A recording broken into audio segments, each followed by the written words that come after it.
The JP Music Festival is a free community event organized by volunteers who want to bring the music of JP musicians to the neighborhood they love. Tomorrow, Pine Bank Field in Jamaica Plain will be jammed with over 4,000 people for the 6th annual JP Music Fest. And here now are the two coordinators, Rick Berlin and Margie Nickel. Welcome to Neighborhood Network News. Hello, Chris. All right. So you've been doing this for quite a few years now. Does it get bigger every year or more sophisticated, or what's new this year? Anything? Well, last year we had a larger sound equipment, I believe. The stage was pretty prominent last year, the two stages that we have. Last year? Yeah. What about this year? This year, I think it's continuing in that way. All right. That's what's so good about this event. You have two stages next to each other. You have one group perform, then they strike while another, so you could just sit in one seat and see two shows almost in order, but you don't have to move around to see the stages. That's where the money goes. The money goes in the tech. Production. Yep, and it's worth it. Yes, it is. It's very smooth. It makes it smooth for the bands, and I think the one thing we could say about it being the 6th year is it's gotten a little bit easier. We think we know what we're doing. Okay. Knock on wood. All right. Now, how many bands apply and beg and plead to be in this show, and how many did you end up taking? Rick knows. It's always over 100. So in 6 years, it's probably close to 800 people. Every band has to have one member only that lives and/or works in Jamaica Plain. I see. So okay. It makes it a larger reach. Yes. And there are 20 major performing bands, and then two smaller things. One is a Hyde Square Task Force drum circle, and the second is a dance performance, and so by children. For children. It's really beautiful. Well, no, and the kind of music, it isn't all. You show the wide variety of music. You want to give some ideas of like what extremes you have? Well, we've been wanting a big Latin band this year, and then we got one. Good. Who is it? Diablo Gatos, I imagine. Ray Lariano en la Liga de Caballeros. My Spanish. Okay. All right. And so what's your band name, by the way? My band is not playing. Oh, really? For the first year, I was about to introduce you as one of the artists. Yeah, no, 5 years is a long time to always play, and we need to make more room. I don't want to be a hog. Well, that's very noble of you. Okay, but do you have classical or gospel or anything like that? There's no gospel this year, but who do we have? Classical will be the iPad music played for the children dancing. Classical is very difficult to mic in an open air. And to get the equipment there. You know? Yeah.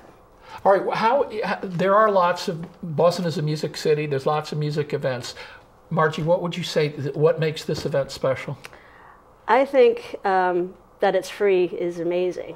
That we were able to get enough money throughout the year, everybody contributing, the neighborhood's fantastic, our sponsors, our friends contributing, everybody contributing all year long creates one full day of free music. High quality, well-produced music. I'm very proud of that, actually. It's what would you say the atmosphere is? The times that I've been, it's been very laid back, very friendly, easygoing, or do you ever have riots or anything? I'm not fond of the phrase family values, but it's a family event, for sure. Okay. You know, it's just a lot of kids, a lot of dogs, a lot of food trucks. It's happy. If you don't like a band, you've got 20 minutes to wade through them. You've got a new band coming up. Mm-hmm. And I think everybody's very generous towards all of the different varieties of music, because it's not an hour of each band. Yeah. It's 18 minutes, really. So even though you like certain kinds of music, you're gonna sit through something, and it might turn out to be very, and this is a very highly curated thing. I mean, you say like 1 out of 5 bands gets in, right? I mean, it's awkward because the ones that you say no to, it's not fun. It's not fun to be in the position to say no. But do they understand? I mean, you've got 20 slots. 99% of the time, they're very generous. Being on the cutting room floor, you know. Oh, but do you try and rotate them? Because it seems like JP is just like swimming in great music groups. Yes. And do you say, well, maybe this year you can't, but maybe next year? I mean, do you have to deal with that? Oh yeah, there's always come back next year for sure, and it's exciting to see the bands through the years in JP in general, that they become better known and have CDs and music available for people to buy, and yeah.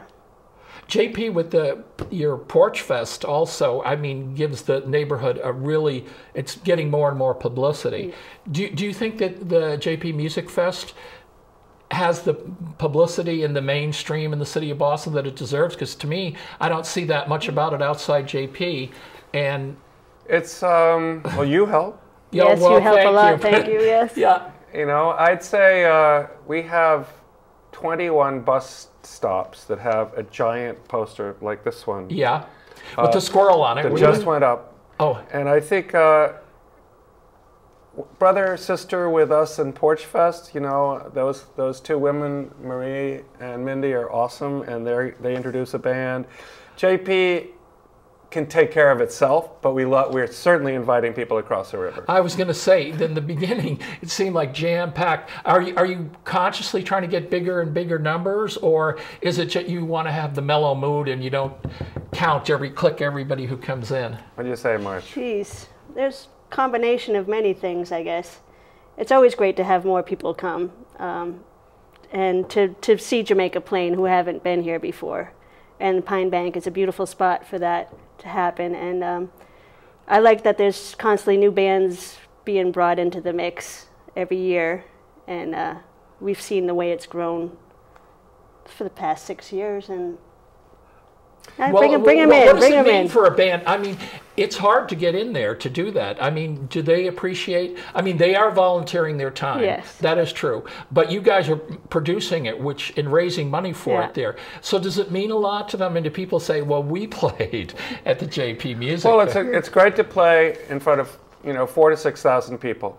And yes, I think, I imagine it is. And that you have a restricted amount of time on stage means that you really channel your essence in that moment, if you're lucky, And I think the last thing about it is that it's never going to be like Boston Calling or Woodstock, We're not going to have national bands there. We're going to have JP bands. Right, so but that makes it so beautiful. Yeah. So many other none of the other neighborhoods have any, and you've got all these things here. You're a real model for. Has any other neighborhood asked, what does it take to put this together? I know they do it in Davis Square. Oh yeah. But I think it's fewer bands, and the bands get paid a lot of money. We pay our bands. Last year was the first year, $1 a piece. I mean, $100. $100. Wow. Wow. All right. So tell us what your website is so people can see the lineup and the JP. Come on. Don't make me. JPMusicFestival.com. All right. Thank you very much. Thank you very much. Chris, Thank you for producing this each year and giving up your spots and bringing all those great food trucks together and letting all those dogs hear the music. Shout out to Seamus Moynihan. Yes. Seamus. He's working the meter maids. All righty. Thank you, Seamus. We'll see you next year. Thanks a lot. Bye-bye. Thank you, Chris. That's it for this edition of Neighborhood Network News. Chris Lovett and the rest of the gang will be back here on Monday night. We hope you'll join us then.